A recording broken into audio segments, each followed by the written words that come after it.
Assalamualaikum warahmatullahi wabarakatuh, anak-anakku sekalian. Jumpa lagi di dalam pembelajaran biologi.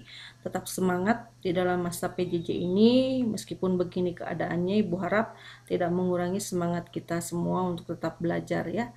Belajar biologi kali ini kita akan mempelajari tentang substansi genetik. Tentu dari kalian ada yang bertanya-tanya, apa sih substansi genetik itu dan letaknya di mana di dalam tubuh kita ya.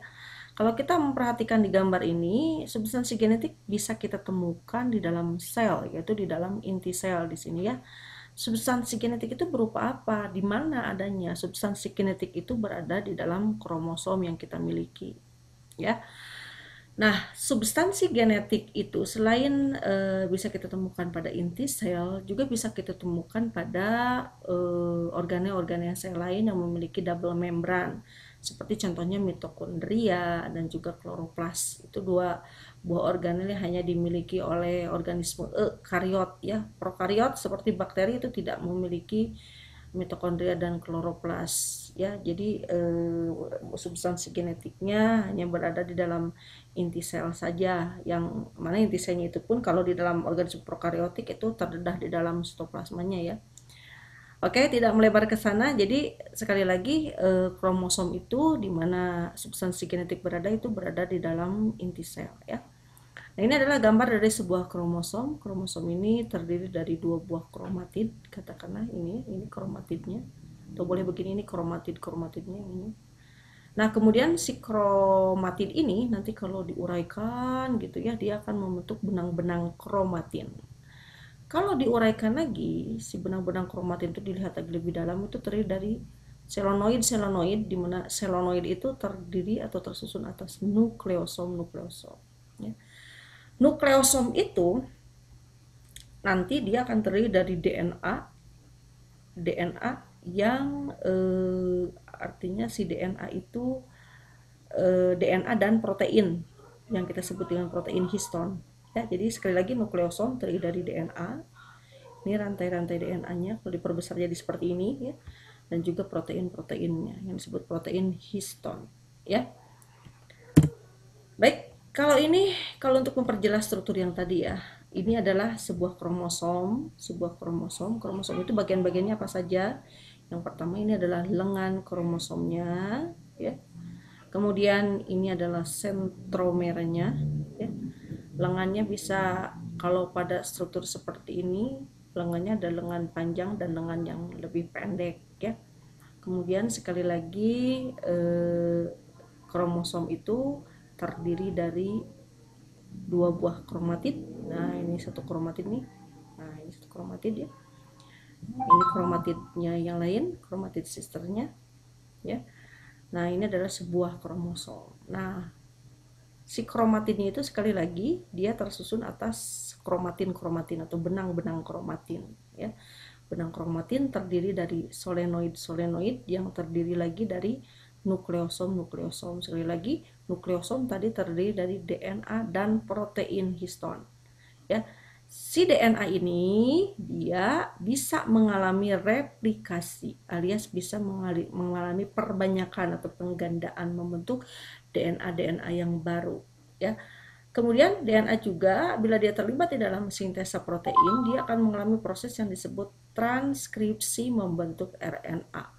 Nanti si RNA-nya ini dia akan mengalami proses translasi atau penerjemahan kode-kode genetik. Kemudian nanti pada ujung-ujungnya dia akan menghasilkan polipeptida. Polipeptida ini nanti akan disintesis menjadi protein-protein ya.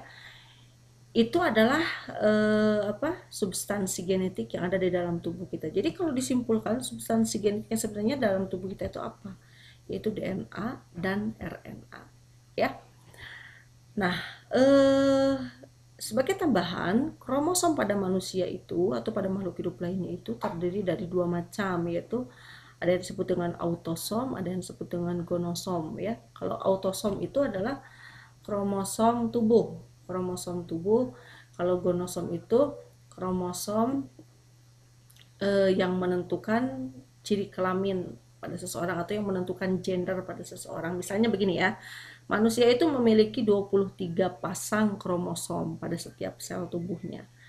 Nah, 22 pasang kromosomnya merupakan autosom, sedangkan satu pasang kromosomnya itu merupakan gonosomnya, ya. Sehingga seringkali kalau kamu melihat rumus-rumus kromosom, misalkan kita ya manusia perempuan, misalkan dituliskan dengan 22 AA, misalnya 22 AA atau 22 AA ya. 22 A, maaf.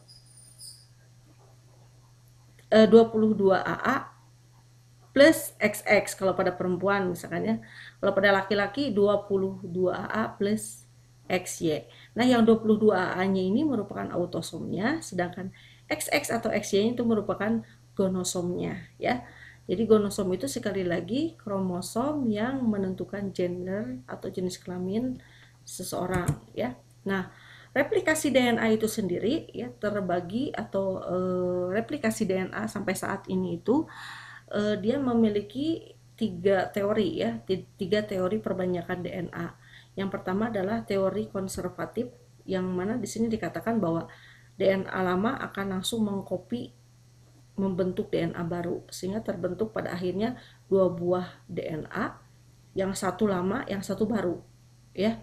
Ini yang disebut dengan teori konservatif. Kalau yang semi konservatif, DNA kan memiliki 2 pita ya, 2 pita yang berpasangan begitu ya. Nah, nanti si pita-pita ini akan lepas ya, lepas. Kemudian masing-masing pitanya nanti akan membentuk komplement yang baru, sehingga terbentuk 2 buah DNA baru, di mana satu pitanya lama, satu pitanya yang baru gitu ya. Kemudian kalau dispersif, si DNA itu nanti akan potong-potong. Nah, setiap potongannya itu nanti akan melengkapi dengan komplement yang baru, sehingga nanti pada setiap DNA ini akan terdapat segmen-segmen DNA lama maupun baru, seperti itu ya. Nah, teori mana yang sekarang banyak dipakai? Ini yang banyak dipakai adalah teori semi konservatif ya, semi konservatif, di mana pada teori ini mengatakan bahwa pita DNA kemudian akan memisah dan masing-masing pita nanti akan membentuk komplement yang baru. Nah, itu yang paling banyak dipakai. Ini masih berupa teori ya. Kalau masih berupa teori, belum menjadi satu ketetapan, mungkin ada penelitian baru mungkin nanti yang akan menggugurkan teori-teori ini, siapa tahu ya. Nah, DNA dan RNA sebagai substansi genetik yang berada di dalam tubuh kita itu memiliki perbedaan-perbedaan mendasar. Yang pertama dari letaknya dulu. Tadi dijelaskan kalau DNA itu letaknya di dalam inti sel, karena DNA terdapat di dalam kromosom ya. Dia terdapat di dalam inti sel atau terdapat di mitokondria dan kloroplas ya. Kemudian kalau RNA selain di dalam inti sel, dia juga bisa kita temukan pada pada bagian sitoplasma atau sitosol ya, misalkan di bagian ribosom misalkan ya. Kemudian DNA bentuknya itu adalah dia terdiri dari 2 untai yang berpilin, maka disebut double helix. Strukturnya itu double helix ya. Jadi terdiri dari 2 rantai yang tersusun spiral begitu ya, yang terpilin spiral. Nah, kalau misalkan RNA itu berupa satu rantai single strand ya. Nah, kemudian berikutnya adalah fungsinya ya. Fungsi dari DNA itu dia adalah membawa atau menurunkan sifat-sifat ya. Jadi dia berkaitan erat dengan penurunan sifat, sedangkan RNA itu hanya berperan dalam sintesa protein saja. Kalau DNA selain penurunan sifat juga berperan dalam sintesa protein. Sekali lagi, kalau RNA hanya sintesa protein saja ya, sehingga nanti berpengaruh ke dalam kadarnya nih ya. Kalau misalkan DNA dia ada di dalam kromosom kita tidak pernah berkurang, tidak pernah bertambah. Jadi kadar DNA juga nanti dia akan tetap, tidak dipengaruhi aktivitas apapun di dalam sel ya. Sedangkan RNA dia tidak tetap kadarnya, tergantung aktivitas selnya. Kalau selnya lagi aktif sintesa protein, maka RNA yang ada di dalam sel tersebut juga banyak. Kalau si RNA-nya tidak, si selnya sedang tidak aktif membentuk protein begitu ya, maka jumlah RNA-nya juga akan sedikit ya. Kemudian basa nitrogen yang membentuk DNA dan RNA juga agak sedikit beda. Basa nitrogen itu ada basa nitrogen adenin dan guanin, ya. Adenin dan guanin maksudnya basa nitrogen purin dan pirimidin.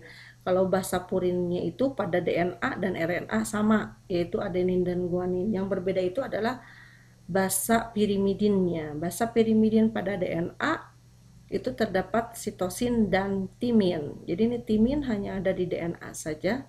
Sedangkan pada RNA basa pirimidinnya itu adalah sitosin dan juga urasil. Ya, jadi nanti pada RNA kedudukan timin itu akan digantikan oleh urasil. Nah, si gula yang membentuk DNA dan RNA juga berbeda, dan ini menjadi dasar penamaan DNA dan RNA, ya.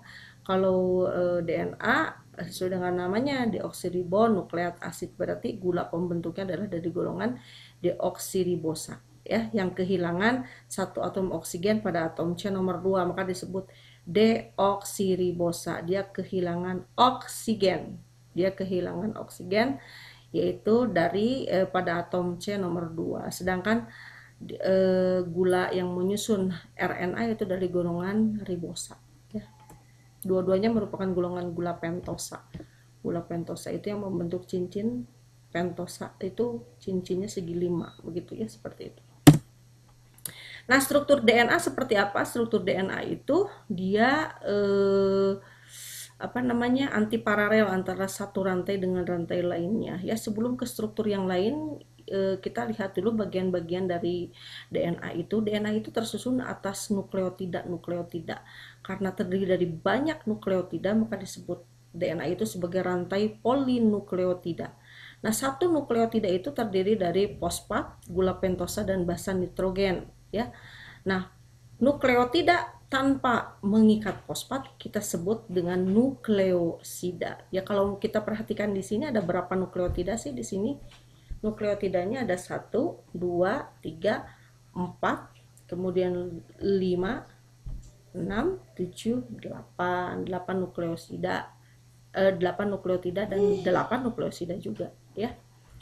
Nah, ingat bahwa timin pada DNA akan berpasangan dengan adenin, ya. Dia berpasangan dihubungkan dengan 2 ikatan hidrogen seperti ini. Sedangkan basa purin guanin akan berpasangan dengan basa pirimidin sitosin dengan menggunakan 3 ikatan hidrogen seperti ini, ya. Nah, struktur DNA ini antara satu rantai dengan rantai lainnya bersifat antiparalel. Apa itu antiparalel? Antiparalel itu maksudnya, ya, kalau misalkan satu rantai ini arahnya itu adalah dari 5 ke 3. 5 itu merupakan letak dari fosfat yang diikat oleh atom karbon yang kelima menuju ketiga. Kalau 3 ini menunjukkan gugus hidroksil yang diikat oleh atom karbon yang ketiga yang merupakan nukleotida terakhir. Jadi dari nukleotida awal ke akhirnya itu arahnya dari 5 ke 3. Sekali lagi, 5 dan 3 itu menunjukkan posisi dari atom-atom karbon yang mengikat fosfat dan juga gugus hidroksil, ya. Jadi kalau satu rantai arahnya dari 5 ke 3, maka rantai komplemennya arahnya sebaliknya dari 3 ke 5. Maka struktur ini kita sebut dengan antiparalel, ya. Nah, anak-anak, demikian pengantar dulu untuk substansi genetik, ya. Nanti di video berikutnya Ibu akan menjelaskan khusus tentang sintesa protein. Terima kasih. Assalamualaikum warahmatullahi wabarakatuh.